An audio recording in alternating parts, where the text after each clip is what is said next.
सी के दो आवाज़ है, एक सा की आवाज़, दूसरा का की आवाज़। सी के बाद अगर ई आई वाई में से कोई एक लेटर आ जाता है तो सी की आवाज़ सा में होगी। जैसे यहाँ पर सी के बाद ई आया है, ई आई वाई में से ई आया है तो ये सी की आवाज़ सा में है। सेंटर, सी के बाद आई आया है, ई आई वाई में से आई आया है। सिटी, सी के बाद वाई आया है, ई आई वाई में से, तो ये भी सी की आवाज़ सा में होगी। Centre, city, cycle. अगर सी के बाद ई आई वाई नहीं आए तो सी की आवाज़ का में होगी।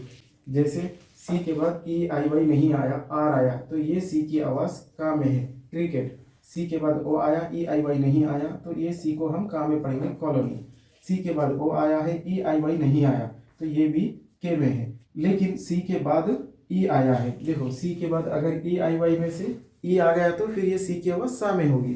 तो सी के बाद ई आया है तो ये सी को हम सा में पढ़ेंगे। कॉन्सेंट्रेट। इसी तरह अगर आप और इंग्लिश सीखना चाह रहे, फॉलो इंग्लिश एजुकेटर।